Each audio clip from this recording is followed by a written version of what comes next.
गोपीजनवल्लभा गिरिवरधारी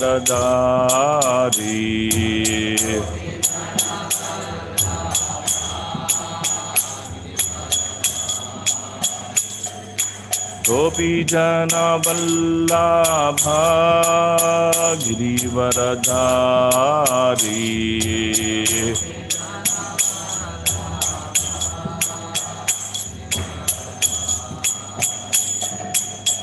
यशोदानंदना व्रज जनारंजना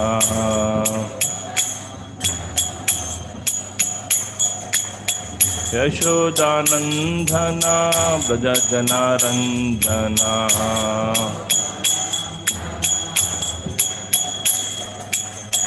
यमुना तीरा वनचारी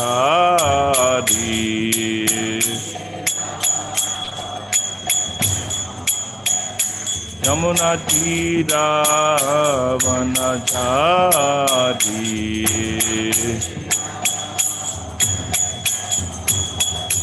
जयो राधा माधव कुंज विहारी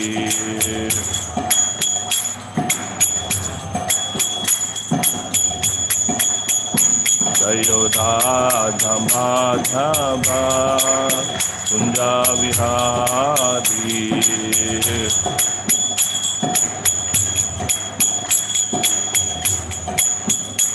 हरे कृष्णा कृष्णा कृष्णा हरे हरे हरे राम राम हरे हरे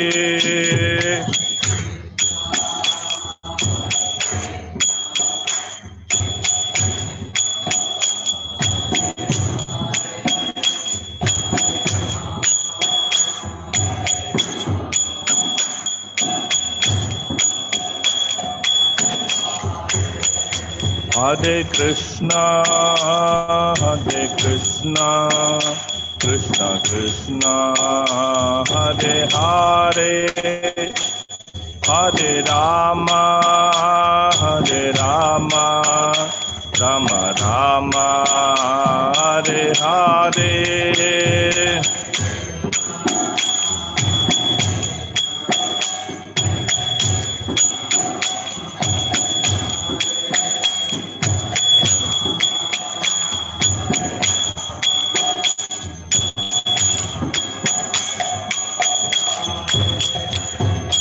हरे कृष्णा कृष्णा कृष्णा हरे हरे हरे राम राम राम हरे हरे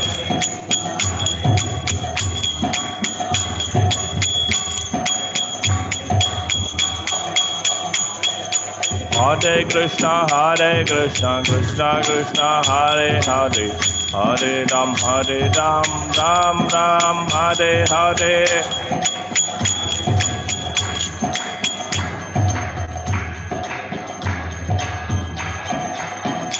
जयो राधा गोविंद राधे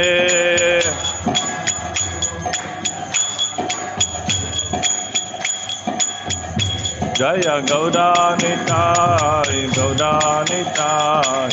गौरानिताय जय गौरानिताय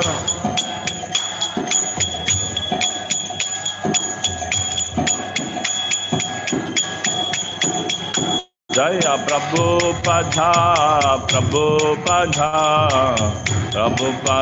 जय प्रभुपादा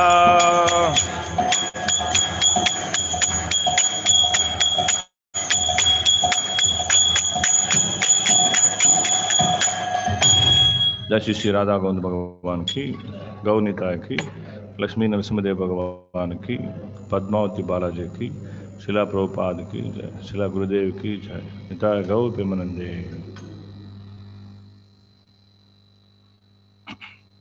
ओम नमो भगवते वासुदेवाय। ఓం నమో భగవతే వాసుదేవాయ.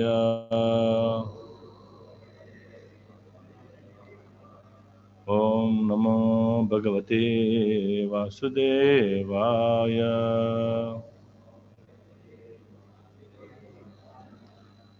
శ్రీమద్ భాగవతం ప్రథమ స్కంద అధ్యాయం 11 శ్లోకం 2.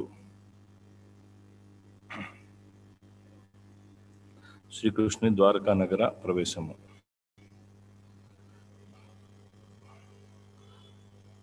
సౌచకాసే ధవలోదరోదరో ఉరుక్రమస్యాదరణో సినిమనా ఉరుక్రమస్యాదరణో న సోనిమా దదాత్మానం కరజం సంపుటే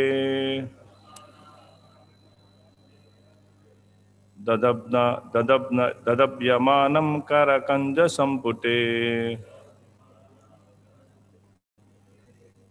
యదబ్జకండే కలహంసభుస్సనం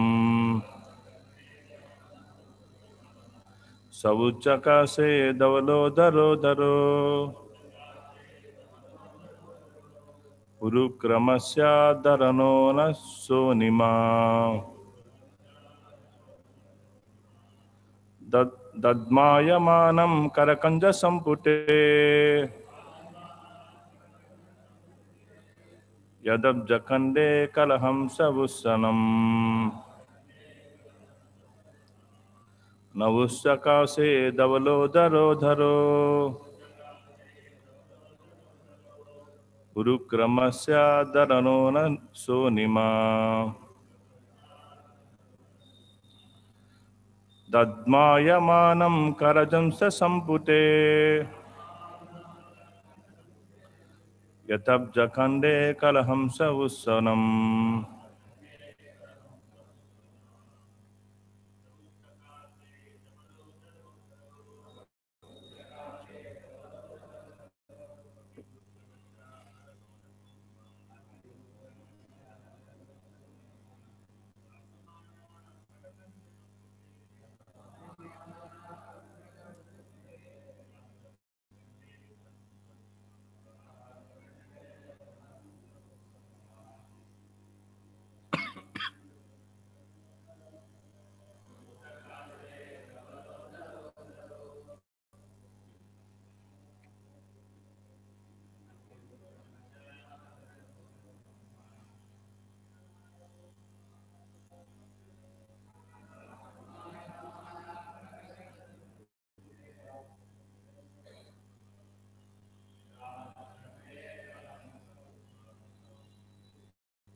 భావము భాష్యం చెప్పినది అభయచరణ అరవింద భక్తి వేదాంత స్వామి శ్రీల ప్రభుపాద్.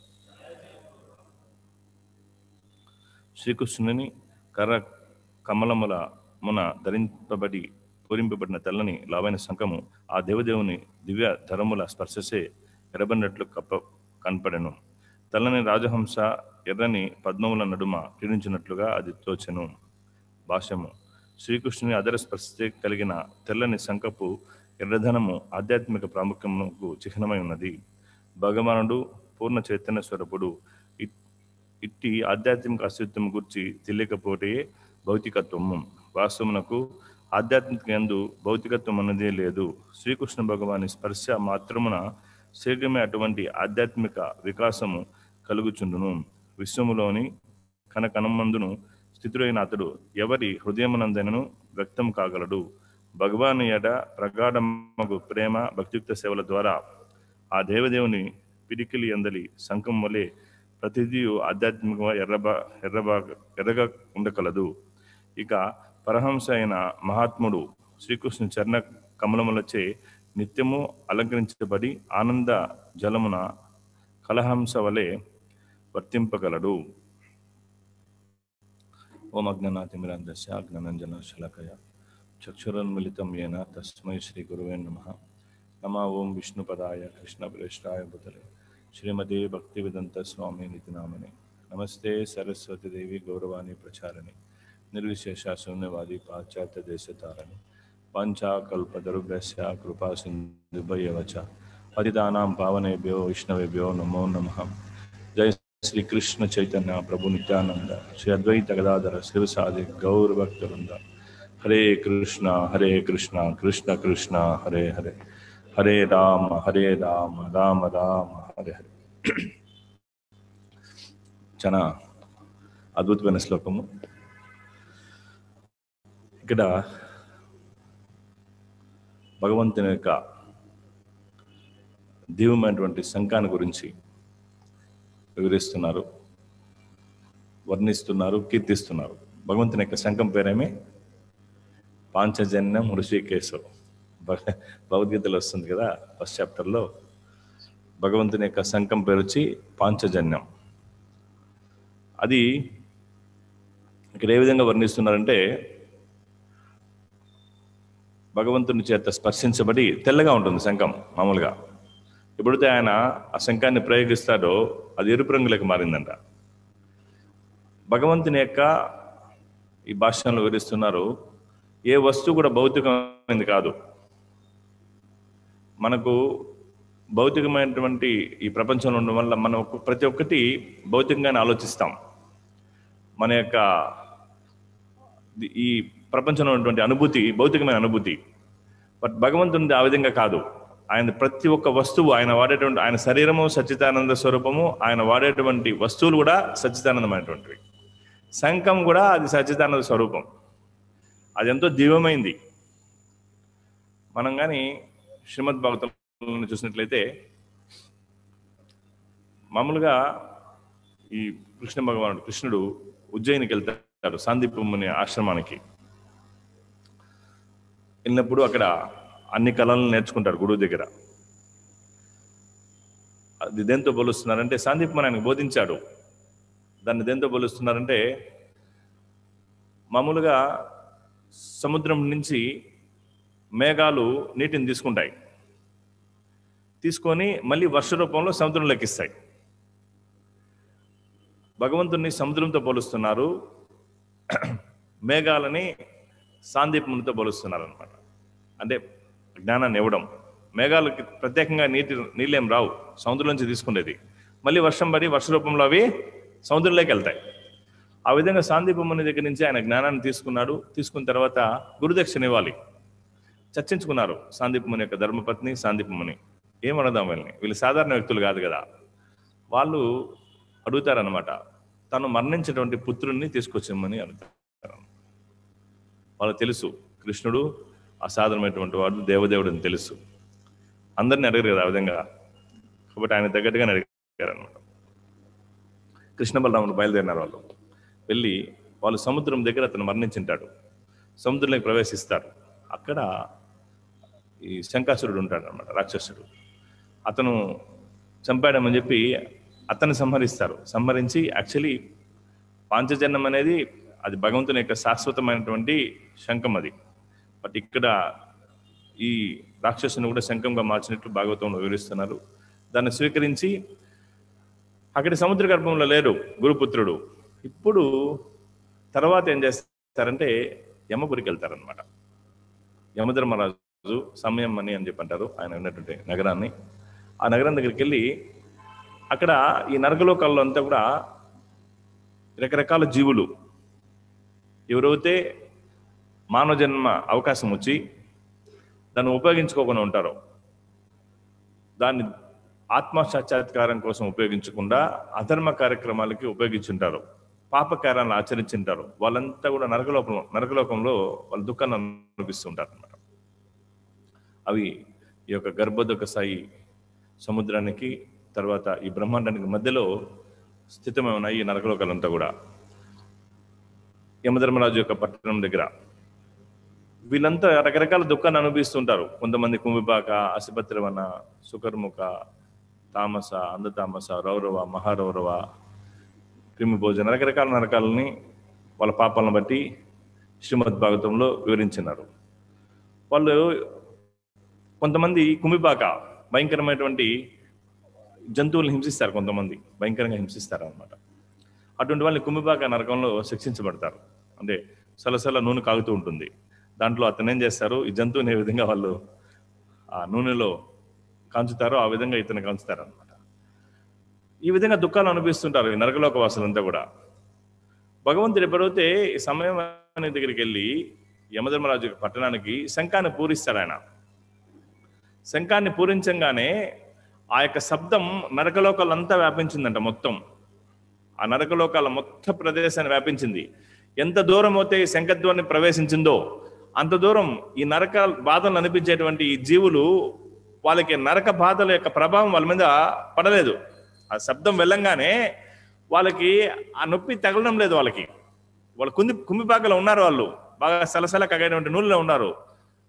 ఇంతకుముందు భగవంతుని యొక్క శంఖ శబ్దం లేనప్పుడు ఎంతో బాధను అనుభవిస్తున్నారు. ఎప్పుడైతే ఆ శంఖ శబ్దం అక్కడ వ్యాపించిందో, వాళ్ళు విన్నారో, వాళ్ళు చల్లని నీటిలో ఉన్నట్లుందనమాట. వాళ్ళకి చల్లగా ఆ నూనె ఎట్లయిపోయింది, అది చల్లగా మారిపోయింది. వాళ్ళు ఈత కొడుతున్నారు అనమాట అక్కడ నీటిలో, స్విమ్మింగ్ పూల్ మాదిరి అయిపోయింది అనమాట వాళ్ళకి.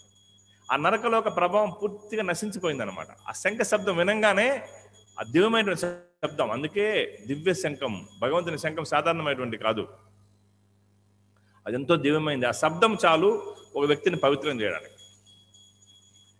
ఆ శంఖ ధ్వని ద్వారా నరకలోక ప్రభావం అంతా నశించిపోయింది.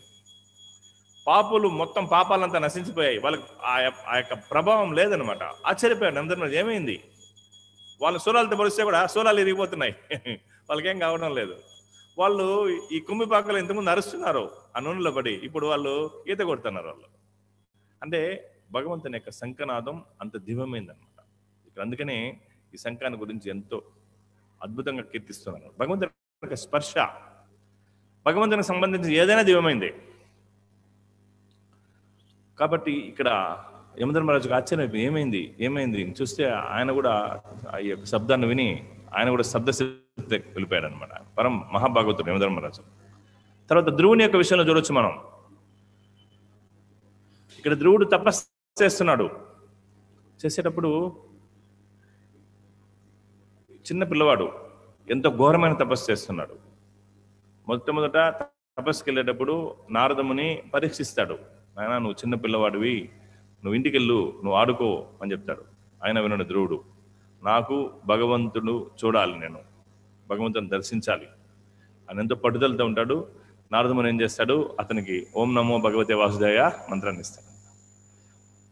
తర్వాత నారదుడు ఇక మధువనం దగ్గరికి వెళ్ళి బృందావనంలో భగవంతుడి గురించి తపస్సు చేయమని చెప్తాడు నారదముని. మధువనానికి వెళ్తాడు ధ్రువుడు. వెళ్ళి అక్కడ కఠోరమైన తపస్సు చేస్తారు, మామూలు తపస్సు కాదనమాట, అంత పట్టుదలతో చేస్తున్నాడు. ఇది చూసి దేవతలంతా కూడా వాళ్ళు వణికిపోతారనమాట. ఇతనేమన్నా మన పదం తీసుకుంటారా, వీళ్ళు భౌతిక వ్యక్తులు కదా, వీళ్ళు కొంచెం ఆ పవర్ ఉన్నప్పుడు, ఆ పొజిషన్ ఉన్నప్పుడు భయం అనేది ఉంటుంది అనమాట. ఇంద్రుడు, చంద్రుడు వాళ్ళంతా అప్పటిపోయి వాళ్ళు పరీక్ష చేస్తారు, డిస్టర్బ్ చేసేయాలని చూస్తారు. ఈ యొక్క ధ్రువుని యొక్క తపస్సుని భగ్నం చేయాలని చూస్తారు. వాళ్ళు రకరకాలుగా వస్తారనమాట. వచ్చి ఒక దేవత వచ్చి చెవులు చెప్తారనమాట. ఇంద్రుడు వచ్చి, ఓ ధ్రువ, మీ తండ్రి గారు మరణించాడు అని చెప్తాడనమాట. అంటే అతను కన్ను తెరిచేస్తారేమో అని. అయినా కానీ ధ్రువుడు డిటర్మినేషన్ కళ్ళు తీయడం లేదు. అతను పరమాత్మ మీదనే ధ్యానం చేస్తున్నాడు. ఓం నమో భగవతే వాసుదేవ అనే మంత్రాన్ని. ఇంకో దేవత వరుణుడు వచ్చి చెవిలోకి వచ్చి, ధ్రువ నీకు తెలీదా మీ అమ్మగారు మరణించారు అని చెప్తారు. అయినా కానీ ఇంకో దేవత ఏం చేస్తాడంటే సర్పం మాదిరి అయిపోతాడు. ఒక భయంకరమైన సర్పం మాదిరి అయిపోయి అతను చుట్టేస్తాడు అనమాట. చుట్టేసి చూడు నేను మింగేస్తున్నాను సర్పానని. అయినా కానీ చలనం లేదనమాట. ఇంకొక దేవత వచ్చి కారు చిచ్చు వచ్చేసింది, నువ్వు తగలబడిపోతావు, భస్మం అయిపోతావు, వెళ్ళిపోయి నుంచి పారిపోవు అని చెప్తారనమాట. ఏం ఇట్లా రకరకాల దేవతలు వచ్చి రకరకాలుగా చెప్తారనమాట. ఇతను ఏం పట్టించుకోలేదనమాట. అంతే పూర్తి.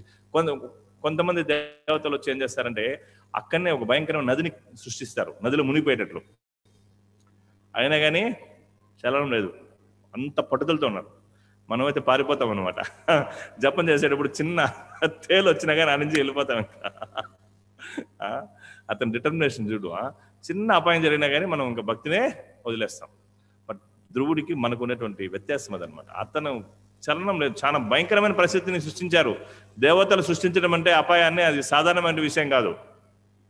చాలా శక్తివంతమైన వాళ్ళు ఏం చేయలేకపోయారు. ఎందుకంటే భగవంతుని యొక్క నామాన్ని అక్కడ ఏం చెప్తున్నారంటే ఆచార్యులు, భగవంతుని యొక్క నామం మీద అతను పూర్తిగా ఆధారపడి ఉన్నాడు కాబట్టి హరే కృష్ణ కృష్ణ కృష్ణ హరే హరే హరే రామ రామ రామ హరే. విశ్వాసం ఉంది ఆయనకి. ఆ నామం ఏముంది? విశ్వాసం ఉంది. ఆ విశ్వాసం ఉంది ఏమింది? వీళ్ళ యొక్క శక్తి పనిచేయలేదు. దేవతల యొక్క శక్తి వాళ్ళు పూర్తిగా విఫలమైపోయారు. దేవతలంతా వెళ్ళిపోయారు. ఇంకా వెళ్ళిపోయిన తర్వాత ఈయన పరమాత్మ మీద ధ్యానం చేస్తూ పూర్తిగా శ్వాసను కూడా బంధించేశాడు. ఎప్పుడైతే శ్వాసను బంధించాడో మొత్తం ముల్లోకంలో ఉన్నటువంటి జీవులకంతా కూడా ఈ శ్వాస స్తంభించబడింది అనమాట. గాలి అందరికీ శ్వాసించడం కొద్దిగా కష్టం అవుతుంది. అదే సమయంలో నారదముని ఏం చేశాడు? వైకుంఠ లోకానికి వెళ్ళాడు అనమాట. వైకుంఠ లోకానికి వెళ్ళి అక్కడ శ్రీనారాయణుడు ఉన్నాడు లక్ష్మీదేవితో పాటు. ఆడ ఆయన వీణతో అద్భుతమైన కీర్తన చేస్తున్నాడు. నారదముని ఎంతో అద్భుతంగా కీర్తిస్తున్నాడు. నారదముని బాజయి వీణ రాధిక రమణ నామే. ఎంతో అద్భుతంగా ఆయన కీర్తన చేస్తుంటే భగవంతుని నమస్కరించాడు. భగవంతుని దగ్గరికి వెళ్ళాడు, నారాయణ దగ్గరికి. నారాయణుడు నారదముని చూసి నారాయణ చెప్తున్నాడు అనమాట, ఓ నారద, నువ్వు సాధారణంగా కీర్తన చేస్తే నా మనసు అంతా కూడా కీర్తన మీదనే ఉంటుంది. అయితే ఈరోజు నా మనసు నీ కీర్తన మీద లేదు. ఏం దీనికి కారణం ఏమేమి చెప్పి అడుగుతాడనమాట. మామూలుగా నారదముని కీర్తన చేస్తే భగవంతుని యొక్క మనసు ఏమో ఆయన దగ్గరే ఉంటుంది. నారదముని పరమ పవిత్రుడు. భగవంతుడు నారాయణుడు అడుగుతున్నాడు నారదముని, ఈరోజు ఏం జరిగింది? నా మనసు నీ కీర్తన దగ్గర లేదే, వేరే వైపు ఉంది, ఏం జరిగింది అని చెప్పి అడుగుతాడనమాట. జై శ్రీ శ్రీ రాధా గోవింద భగవానికి. అప్పుడు నారదముని చెప్తాడనమాట, ఓ దేవదేవా, నీ మనసంతా కూడా నీ పవిత్ర, నువ్వు భక్తవాత్సలుడు, నువ్వు దీనబంధు, నీ పేరేమి దీనబంధు, భక్తవాత్సలుడు. కాబట్టి నీ మనసంతా కూడా నీ భక్తుడు ధ్రువుడి మీద ఉంది. కాబట్టి నువ్వు వెళ్ళి ఏం చేయాలి? ధ్రువుడికి ఆశీర్వాదాన్ని ఇవ్వాలి. అంతవరకు నీ మనసు అక్కడే ఉంటుంది. ఎందుకు నారదముని యొక్క కీర్తన మీద లేదంటే అది ధ్రువుని మీద ఉందన్నమాట. అప్పుడు ఆయన చెప్తారనమాట, సాక్షాత్తు ఎవరు? నారాయణుడు. ఎవరైతే పరంపరలో దీక్ష తీసుకుంటారో వాళ్ళకి నా ఆశీర్వాదం ఎప్పుడూ ఉంటుంది. అదే సమయంలో మధువనంలో ఎవరైతే తపస్సును ఆచరిస్తారో నా యొక్క నామాన్ని జపిస్తూ వాళ్ళు ఎప్పటికీ నా ఆశీర్వాదం ఉంటుందని చెప్పి ఈ యొక్క దీక్ష యొక్క ప్రాముఖ్యతను వివరించి నారదమునికి ఆ నుంచి ఆయన బయలుదేరుతారనమాట. ఆయన తన యొక్క గరుడును అధిరోహించి బయలుదేరి మధువనానికి వస్తాడు. వృందావనంలో ఉంది మధువనం. అక్కడికి వచ్చి ధ్రువుడు తపస్సు చేస్తుంటాడు. ఆయన హృదయంలో భగవంతుని ధ్యానిస్తూ ఉంటారు, పరమాత్మని. అదే పరమాత్మ ఇప్పుడు ధ్రువుని యొక్క ముందరున్నాడు, ప్రత్యక్షమై ఉన్నాడు. అకస్మాత్తుగా హృదయంలో ఉన్నటువంటి పరమాత్మను చూడలేకపోయాడు ధ్రువుడు. పూర్తిగా చీకటి అయిపోయింది ఆయనకి, భగవంతుడు కనిపించలేదు. కన్ను తీసి చూస్తే ఎదురుగానే ఆయన భగవంతుడు ఉన్నాడు. ఎప్పుడైతే భగవంతుని చూశాడో ఈ యొక్క ధ్రువుడు, ఆయన ఒక స్తంభం మాదిరి అయిపోయాడంట. ఎందుకంటే భగవంతుని యొక్క ఆ దివ్యమైనటువంటి స్వరూపాన్ని చూసి ఆయన మాట్లాడలేకపోతున్నాడు. ఒక స్తంభం మాదిరి అయిపోయాడు, స్తంభస్థితికి వెళ్ళిపోయాడు. ఆయన ఏం ప్రార్థించాలో కూడా నోట్ల నుంచి రాలేదు. అప్పుడు ఏం చేశారంటే నారాయణుడు తన యొక్క శంఖాన్ని తీసుకొని ధ్రువుని యొక్క శిరస్సు మీద ఉంచాడనమాట. శంఖాన్ని, ఇక్కడ శంఖం గురించి వస్తుంది కాబట్టి నేను జస్ట్ ఆయన స్పర్శించాడు అంతే. ఎప్పుడైతే ధ్రువుని యొక్క శిరస్సును తాకిందో ఆ శంఖం, ధ్రువుడు అద్భుతమైనటువంటి వేద మంత్రాలతో భగవంతుని కీర్తిస్తూ ఉన్నాడు అనమాట. నారాయణ ఎంతో అద్భుతంగా కీర్తిస్తున్నాడు. అంటే భగవంతుని యొక్క స్పర్శ ఏం చేస్తుంది? ఒక వ్యక్తిని దివ్యంగా తయారు చేస్తుంది, మహాజ్ఞానిగా తయారు చేస్తుంది. ధ్రువుడు వేద మంత్రాలంతా నేర్చుకోలేదు ఆయనేమి, అయినా కానీ ఆయన ఏం చేస్తున్నాడు? భగవంతుని యొక్క శంఖ స్పర్శ తెలంగాణ ఆయన ఏమవుతున్నాడు? గొప్ప పండితులు, గొప్ప మహాత్ములు ఏ విధంగా కీర్తిస్తారో ఆ విధంగా కీర్తిస్తున్నాడు ధ్రువుడు. స్పర్శించాడంటే భగవంతుడు తన శంఖంతో ధ్రువుని యొక్క శిరస్సు మీద అంతే ఆశీర్వదించాడు. ఈ సందర్భంలో కూడా మనము శంఖం యొక్క శక్తిని మనము చూడవచ్చు. అంటే భగవంతుడు ఆయన స్పర్శిస్తే చాలు అదేమవుతుంది? ఎంతో అద్భుతంగా. లైక్ శ్రీ చైతన్య మహాప్రభు యొక్క లీలలో కూడా మనం చూడొచ్చు. జగన్నాథపురిలో ఉన్నప్పుడు సనాతన గోస్వామి ఆయన గొప్ప భక్తుడు, ఆయన చాలా పరమ పవిత్రుడు. ఆయన హుసేన్ షా యొక్క రాజ్యంలో ప్రధానమంత్రిగా ఉంటాడు ఆయన. అయినా కానీ దాన్ని అంతా కూడా తిరస్కరించి చైతన్య మహాప్రభుకు సేవ చేయాలని చెప్పి ఆయన పూర్తిగా భౌతిక జీవనాన్ని పక్కన ఉంచి జగన్నాథపురికి వచ్చి హరిదాస్ ఠాకూర్తో పాటు సిద్ధభక్తుల దగ్గర ఆయన హరినామ సంకీర్తన చేస్తూ ఉంటాడు. హరే కృష్ణ కృష్ణ కృష్ణ హరే హరే, హరే రామ రామ రామ హరే హరే. ఆయన ఏముందంటే బెంగాల్ నుంచి ప్రయాణం చేసి వచ్చేటప్పుడు దారిలో మధ్యలో అడవిలో కలుషితమైనటువంటి నీటిని తాగుతాడు ఆయన. తాగినప్పుడు ఆయన శరీరం అంతా కూడా ఏమవుతుందంటే కొద్దిగా ఈ చర్మం అంతా కూడా వ్యాధి వచ్చేస్తుంది. చర్మం పుండ్లు వచ్చి చీము అంతా వచ్చేస్తుంది, శరీరం అంతా కూడా పుండ్లు వచ్చేస్తాయి. ఈ చీము అంతా ఉంటుంది శరీరానికి. అది భగవంతునికి ఏర్పాటు.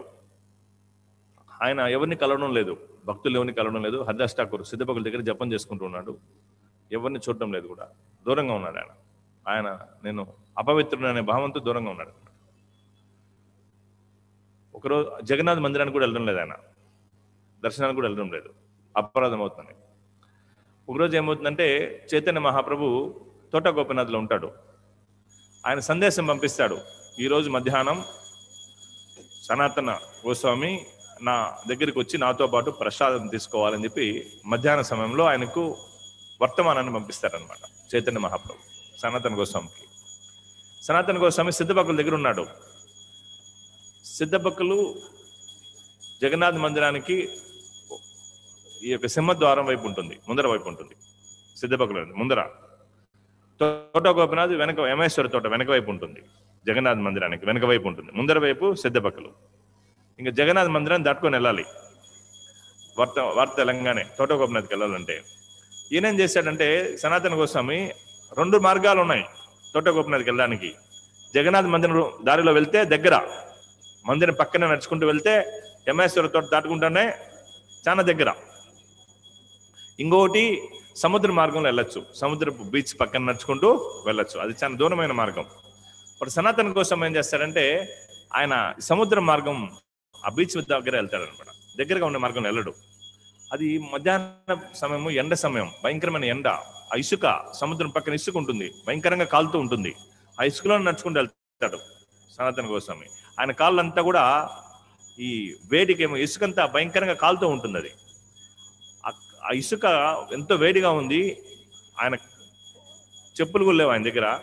ఆయన నడుచుకుంటూ వెళ్తున్నాడు, కాళ్ళంతా కూడా బబ్బులు వచ్చేసాయి. చిన్నగా నడుచుకుంటూ తోట గోపీనాథ్ దగ్గరికి వెళ్తారనమాట. వెళ్ళిన తర్వాత అక్కడ చైతన్య మహాప్రభు ఉంటాడు. అక్కడ చైతన్య మహాప్రభు చూస్తాడు సనాతన గోస్వామిని. ఆయన పరిస్థితి, కాళ్ళంతా కూడా బొబ్బలు అయిపోయింటాయి. చైతన్య మహాప్రభు అడుగుతాడు, ఎందుకు నువ్వు ఈ మార్గంలో వచ్చావు, సముద్ర మార్గంలో? నువ్వు ఇట్లా రావచ్చు కదా, మందిరం మార్గంలో రావచ్చు కదంటే అప్పుడు సనాతన గోస్వామి చెప్తారనమాట, నా శరీరం అంతా కూడా ఎంతో అపవిత్రమైంది. జగన్నాథ్కి సేవ చేసేటువంటి సేవకులు, పూజారులంతా కూడా అక్కడ మార్గంలో నడుచుకుంటూ వస్తుంటారు. నేను వాళ్ళ దగ్గరికి వెళ్ళినట్టయితే నా అపవిత్రత వల్ల వాళ్ళకి ఇబ్బంది కలుగుతుంది. వాళ్ళు పవిత్రమైన సేవకు వెళ్తున్నారు వాళ్ళు భగవంతునికి.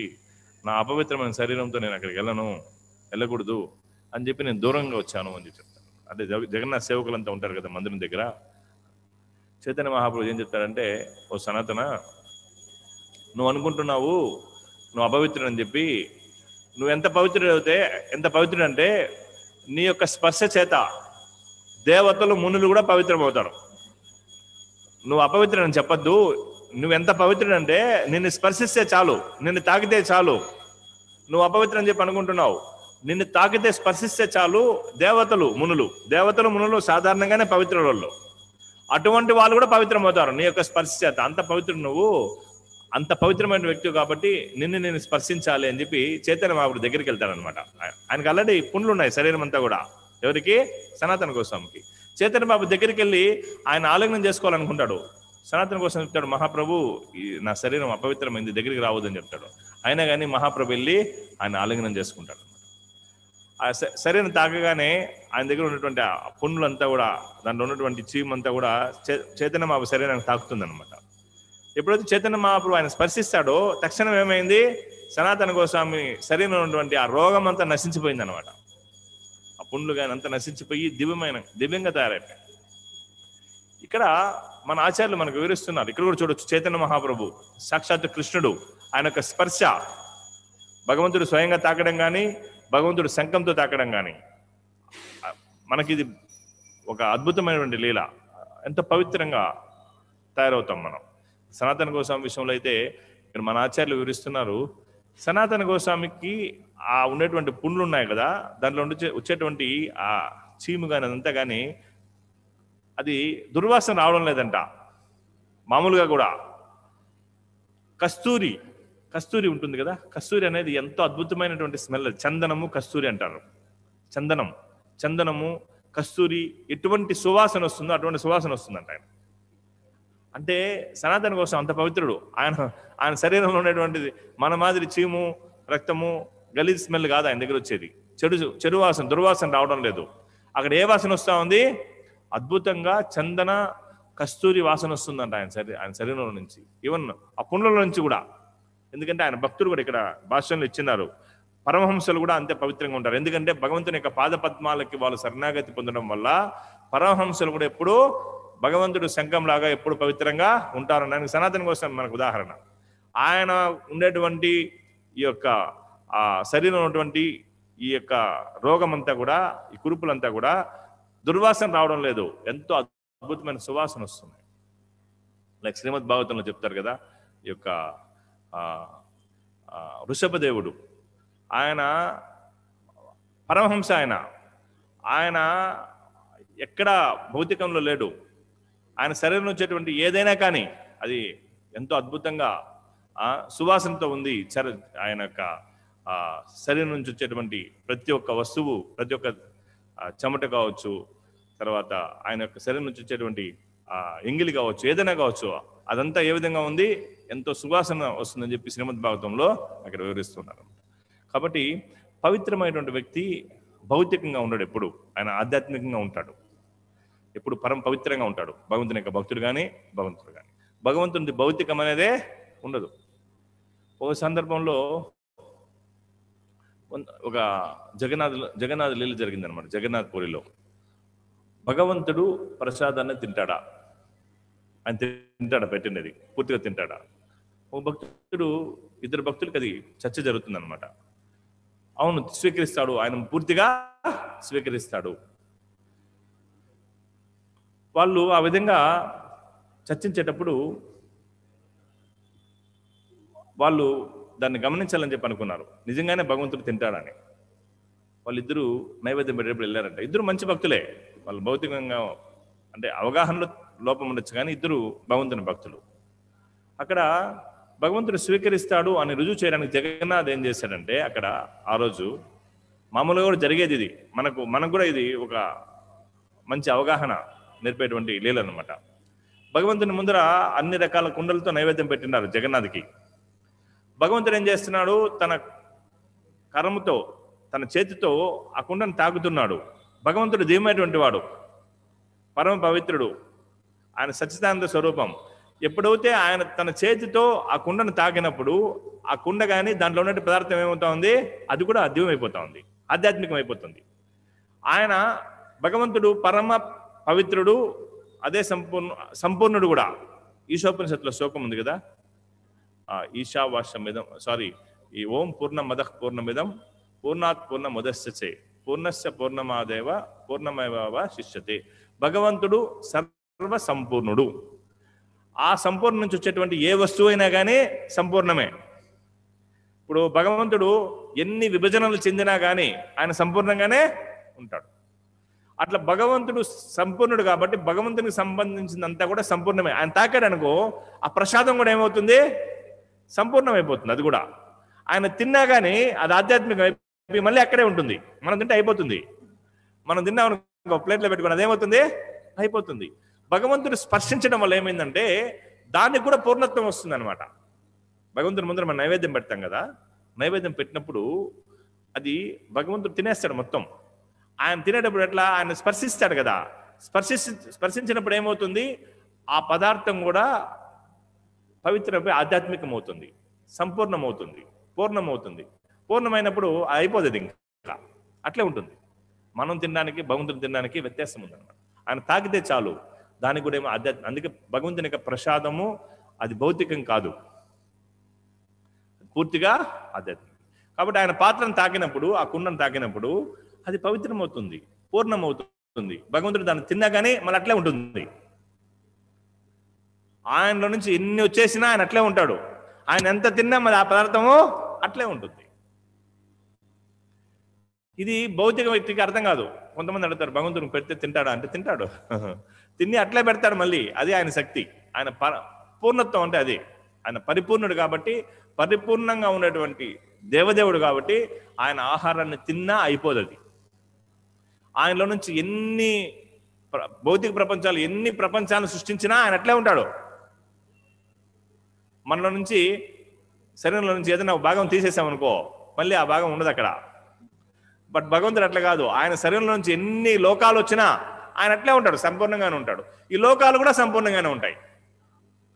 అదేవిధంగా భగవంతునికి నివేదన చేసిన ప్రసాదము అది కూడా సంపూర్ణమే. ఆయన తాకాడు అనుకో, ఆయన తాకేది చేత్తోనే తాగాల్సిన పని లేదు, కళ్ళతో కూడా. అంగాని యస్య సకలేంద్రియ వృత్తిమంతి పశ్చాంతి పాంతి కళ్యాంతి చిరం జగంతి. ఒక ఇంద్రియంతో అన్ని ఇంద్రియాల పని చేయగలడు. కళ్ళతో కూడా తాకగలడు, చెవులతో కూడా తాకగలడు, నోటితో కూడా మాట్లాడగలడు, నోటితో నడవగలడు, నోటితో తాకగలడు. అంటే ఒక ఇంద్రియంతో అన్ని ఇంద్రియాల పని చేయగలడు. కాబట్టి విని తినగలడు, చూసి తినగలడు, అటు ఏదైనా చేయగలడు భగవంతుడు. మనం కొంతమంది అంటారు, బాలాజీకి కళ్ళుకి కర్పూరం పెట్టేశాడు, ఆయన ఎట్లా చూస్తాడంటే ఆయన అన్ని ఇంద్రియాలతో చూస్తాడు. ఆయన నీ మాదిరి కాదు ఆయన చూసేది. కళ్ళుకి వాళ్ళు చెప్తారు, రకరకాల తత్వాలు చెప్పేస్తారనమాట. పాపలను చూడకూడదని. అరే భగవంతుడు కళ్ళతోనే కాదు, ఆయన శరీరంలో ఏ భాగంతోనే చూడగలుగుతాడు. ఆయన దివ్యమైన, ఆయన మన మాదిరి కాదు. ఆయన రకరకాల తత్వాలు చెప్తుంటారు అనమాట. తప్పది. భగవంతుడు ఇదేంతైనా కానీ చూడగలుగుతాడు. ఆయన కళ్ళు కట్టేసినా కానీ చూడగలుగుతాడు. ఆయన ఒక్క ఇంద్రియంతో అన్ని ఇంద్రియాల పని ఆయన ఆడే ఉంటాడు, పోయేసి వస్తాడు ఇంకో చోటికి. ఆయన అంత శక్తివంతుడు. ఆయన మన మాదిరి బద్ధ స్థితిలో కాదు ఆయన ఉండేది, పూర్ణమైనటువంటి స్థితిలో ఉన్నాడు. భగవంతుడు పూర్ణమైన స్థితిలో ఉన్నాడు. మాట్లాడతాడు, వింటాడు, తింటాడు, పరిగెత్తగలడు, ఏదైనా చేయగలడు భగవంతుడు. కాబట్టి భగవంతుని యొక్క దివ్యమైనటువంటి ఈ యొక్క సంఘం గురించి, స్పర్శ గురించి ఇక్కడ ఎంతో అద్భుతంగా మనకి. కాబట్టి భగవంతుని యొక్క నామాన్ని జపించినట్లయితే భగవంతుని యొక్క స్పర్శ మనకు కూడా తగులుతుంది. భగవంతుని యొక్క నామానికి భగవంతునికి ఎటువంటి వ్యత్యాసం లేదు. హరే కృష్ణ హరే కృష్ణ కృష్ణ కృష్ణ హరే హరే, హరే రామ రామ రామ హరే హరే. ఈ నామ సంకీర్తన చేయడం వల్ల ఏమవుతుంది, మనకు కూడా ఏమవుతుంది, ఆ స్పర్శ మనకు కూడా కలుగుతుంది. మనం కూడా దివ్యంగా తయారు కాగలం, పవిత్రం కాగలం. భగవంతుడు పవిత్రుడు, దివ్యమైనటువంటి వాడు. కాబట్టి మనకు శ్రీ చైతన్య మహాప్రభు ప్రభుపాద వారు ఎంతో అద్భుతమైనటువంటి ఈ అవకాశాన్ని మనకి ఇచ్చాడు. అదే సమయంలో ఏకాదశికి భగవంతునికి ఎటువంటి వ్యత్యాసం లేదు.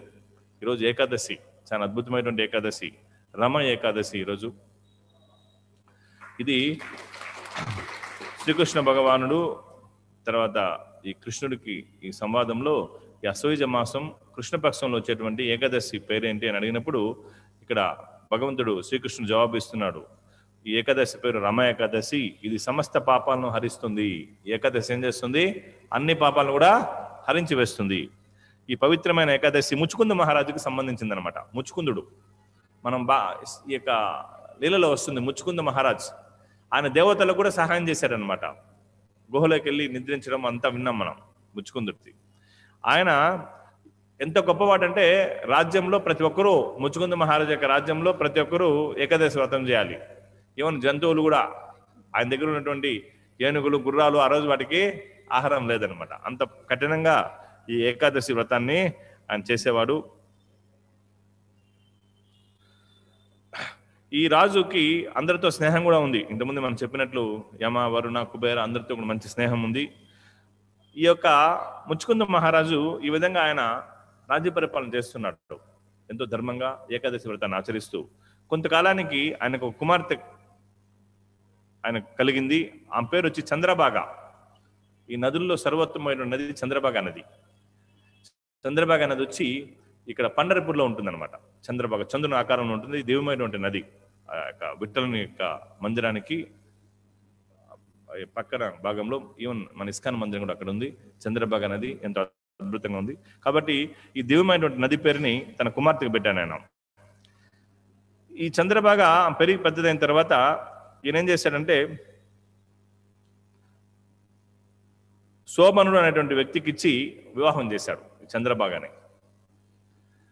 ఒకరోజు ఏమైంది, వివాహం అయిన తర్వాత ఏకాదశి రోజు ఈ శోభనుడు ముచ్చుకుందని ఇంటికి వచ్చాడనమాట. తన మామగారి ఇంటికి వచ్చాడు. అయితే ఈయన యొక్క నియమం ఏమి, ఈ యొక్క ముచ్చుకుందని యొక్క నియమము, ఎవరున్నా రాజ్యంలో వాళ్ళు ఏకాదశి చేయాలి. ఇతను పాపం ఇతనికి అలవాటు లేదు. ఈ శోభనుడికి ఏకాదశి వ్రతం చేసేది, ఆకలి తట్టుకోలేదు అతను. బట్ అయితే ఏకాదశి రోజు వచ్చేసారు ఇంటికి. చేయకపోతే ఆయన చాలా తీవ్రంగా తీసుకునేవాడు. ఎవరు, ఈ ముచ్చుకుందుడు. ఏదో విధంగా చంద్రబాబు ఏం చేస్తుంటే శోభనుడిని ప్రార్థించి, ఓ నాదా ఇది చాలా ప్రమాదము, ఇక్కడ కానీ నువ్వు కానీ ఏకాదశి వ్రతం చేయకపోతే దయవుంచి చేయి అని చెప్తుంది అనమాట. అతను కష్టంగా అయినా కానీ ఏకాదశి వ్రతాన్నే చేస్తాడు. అతను ఆహారాన్ని తీసుకోడు, చాలా కష్టపడతాడనమాట. అతనికి అలవాట్లేదు, భీముడు మాదిరి అనమాట, తినేది ఎక్కువ. సరే సాయంత్రం దాకా ఉంటాడు ఎట్లో ఏదో విధంగా, ఎంతో కష్టపడి. ఆ రోజు వైష్ణవులంతా కూడా ఉపవాసం ఉండి రాత్రి అంతా భజనలు చేస్తారు, హరినామ సంకీర్తన. ఇతను రాత్రి సమయంలో ఈ ఆకలి తట్టుకోలేక ఆ బాధకి చనిపోతాడు. ఈ తట్టుకోలేక ఆకలికి ఆ రోజంతా ఉపవాసం ఉన్నాడు, రాత్రి చనిపోయాడు అనమాట. అంటే అంత కఠినం అనిపించేసింది అతనికి ఆ వ్రతం, చచ్చిపోయాడు అనమాట. అయితే ఈ భక్తుల యొక్క ఈ యొక్క కృప వల్ల భక్తులంతా రాత్రంతా కూడా నామ సంకీర్తన చేస్తున్నారు, ఈ యొక్క అద్భుతమైనటువంటి కీర్తనలు పాడుతున్నారు. ఇతను ఏకాదశి వ్రతం రోజు ఏకాదశి వ్రతం చేస్తూ చనిపోయినాడు కాబట్టి అతనికి అష్టసిద్ధులతో ఉన్నటువంటి అద్భుతమైన నగరం ఒకటి లభించింది అనమాట. ఈవెన్ శరీరం వదిలిన తర్వాత కూడా ఒక అద్భుతమైనటువంటి నగరం అక్కడ, అది ఎంతో అద్భుతంగా ఉంది. అన్ని రకాల సిద్ధులు ఉన్నాయి. ఈ దేవతలు నివసించేటువంటి ప్రదేశము, అద్భుతమైనటువంటి ఆ నగరము, అక్కడ నివసిస్తున్నాడు అనమాట.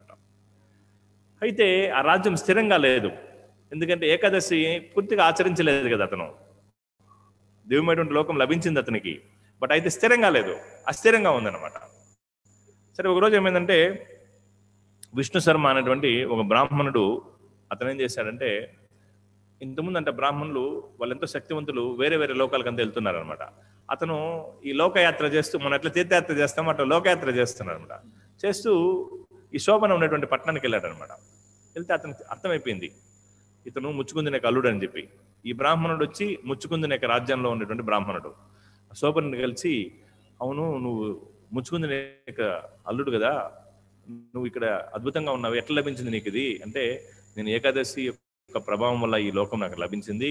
అదే సమయంలో స్థిరంగా లేదు ఇది, ఎందుకంటే నేను ఏకాదశిని పూర్తిగా నమ్మకంతో పాటించలేదు, ఏదో చెప్పినారు కాబట్టి పాటించాను. నాకు స్థిరం కావాలంటే నా యొక్క ధర్మపత్ని ఏకాదశిని ఆచరించి ఆ ఫలితాన్ని నాకు ఇవ్వాలి అని చెప్పి చెప్తున్నాను. తర్వాత ఈయనకి ఈ భూలోకానికి వచ్చి ఆమెకు చెప్తాడనమాట, తన యొక్క చంద్రభాగకి. ఆమె ఈ రామ ఏకాదశిని ఆచరించి ఆ ఫలితాన్ని తన యొక్క భర్తకు సమర్పిస్తుంది అనమాట.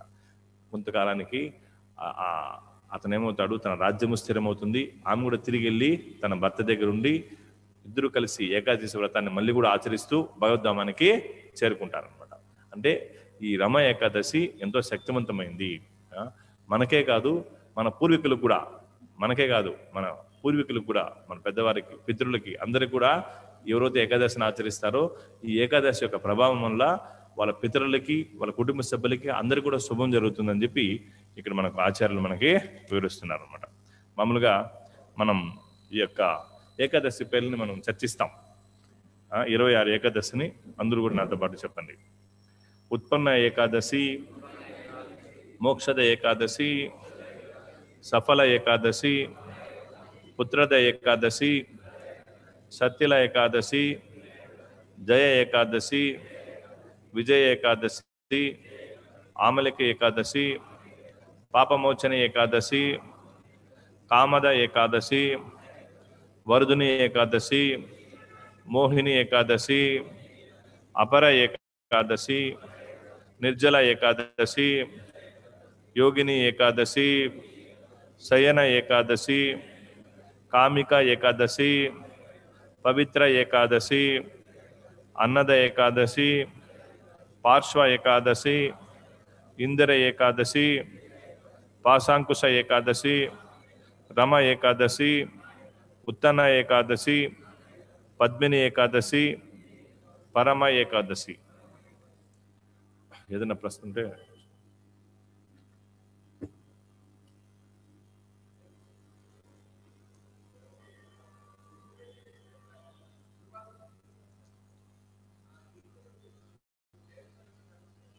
అది భాగవతంలో లేదు కదంట. ఇది చైతన్య మంగళంలో ఉంది. ఇది చైతన్య మహాప్రభు ఈ యొక్క తన తల్లికి చెప్పినప్పుడు తల్లి ఆమె అంగీకరించదు ఈ యొక్క వెళ్ళడానికి, సన్యాసం తీసుకొని. అప్పుడు చైతన్య మహాప్రభు ధ్రువుని యొక్క లీల చెప్తాడు. ఎవరికి? తన తల్లి గారికి. చూడు, తల్లి ఏ విధంగా ప్రోత్సహించి ధ్రువుని భగవంతుని దగ్గర పంపించింది, నువ్వు కూడా ఆమె అడుగుదల నడవాలని చెప్పి చెప్తాను. దాంట్లో detail description. Okay, very good question, nice.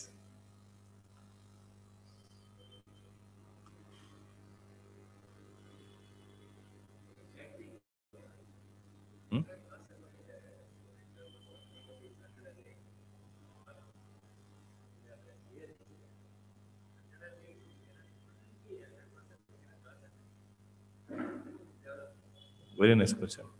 ఆయన ప్రశ్న ఏమంటే, ఇప్పుడు ఒక మాల జపం చేసేటప్పుడు 108 మంత్రాలు ఉంటాయి. ఆ మంత్రాలను పూర్తిగా 108 మనం వినలేకపోతున్నాము. దీన్ని ఎట్లా కాన్సన్ట్రేషన్ చేసేది? యా దీనికి అభ్యాస యోగయుక్తేనా. భగవంతుడు ఏం చెప్తుంటే అభ్యాసం, ప్రాక్టీస్ చేయమంటున్నాడు. చిన్న పిల్లవాడు పుడతంటేనే పరిగెత్తడు. అతను ఏం చేస్తాడు? చిన్నగా నడుస్తాడు, కింద పడతాడు, మళ్ళీ అట్లా నిలిచిపోడు, కింద పడినప్పుడు మళ్ళీ లేస్తాడు, ప్రాక్టీస్ చేస్తాడు. ఆ విధంగా మనం ఏం చేయాలంటే అభ్యాసం చేయాలి. మనం మనసు వెళ్తుంది, మళ్ళీ దాన్నే తీసుకురావాలి, మళ్ళీ వెళ్తాడు, తీసుకురావాలి. ఇట్లా చేస్తూ వస్తే, వింటూ వస్తే కన్నా రుచి అనేది ఏర్పడుతుంది మనకి. ఆ మంత్రం మీద రుచి వచ్చినప్పుడు మనసు ఎక్కడికి పోదు. మనకు రుచి లేదు కాబట్టి మనసు ఏమవుతుంది? ఎక్కడెక్కడ. ఇప్పుడు మనం ప్లేట్ పెట్టుకున్నాం అనుకో, మంచి ఫీస్టు ముందర ప్లేట్ పెట్టుకున్నాం అనుకో, మైండ్ ఎక్కడికైనా పోతుందా? మీరు ప్రసాద సమయంలో మన మంచి ప్లేట్లో ఆహారం పెట్టుకున్నప్పుడు మనసు ఇట్లా పోతుందా? ఈ సమస్య ఎవరికైనా క్వశ్చన్ అడిగారు దీన్ని అంటే, ఎవరు దీన్ని అఫెన్స్గా తీసుకోవద్దండి. అంటే నేను ఎగ్జాంపుల్ ఇస్తున్నాను, ఎందుకంటే ఆ టేస్ట్ ఉంది అక్కడ. Jamun different taste, paneer different taste, chapati different taste, sambar different taste, mind is enjoying. అదేవిధంగా ఈ హరినామం మీద రుచి వచ్చినప్పుడు ఇంకెక్కడికి పోదు. ఆ రుచి ప్రసాద రుచి మాదిరి ఎంతో అద్భుతంగా ఉంటుంది, ఎంతో మధురంగా ఉంటుంది.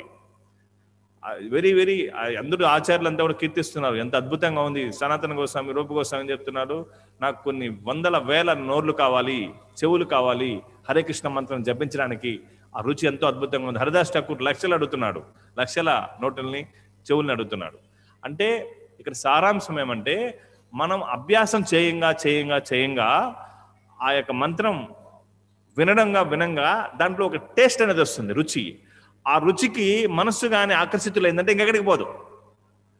కాబట్టి ఆ రుచి వచ్చేంత వరకు మనం ప్రయత్నం చేస్తూనే, అఫెన్సెస్ లేకుండా, అపరాధ రహితంగా, అపరాధ శూన్య హోయి కృష్ణనాం, అపరాధం లేకుండా కృష్ణనామాన్ని జపిస్తూ వస్తే ఆ రుచి అనేది మనకు వచ్చేస్తుంది. ఆ రుచి వచ్చేంత వరకు ఆ మైండ్ ఒప్పుకోదు, పోతానే ఉంటుంది అది. బట్ అయితే మనం దాన్నే లాక్కుంటాం. ఇప్పుడు ఒక యజమానికి కుక్క ఉంటుంది, బయట వాకింగ్ తీసుకెళ్తా ఉంటాడు, అది ఇట్లా అట్లా పోతూ ఉంటుంది, వదిలేస్తాడా? వదిలేడు, దాన్ని మళ్ళీ అలా అవుతాం. అదేవిధంగా ఇది మనస్సు మనం కాదు, మనస్సు మనం, మన ఆత్మ యజమాని, ఆ వ్యక్తి మనసుకి యజమాని. నా మనస్సు అంటాం, నేను మనసు కాదు కదా, దాన్ని మళ్ళీ లాక్కురావాలి, లాక్కొచ్చి దాన్ని శిక్షణ ఇవ్వాలి, దానికి మానసిక శిక్షణ ఇవ్వాలి.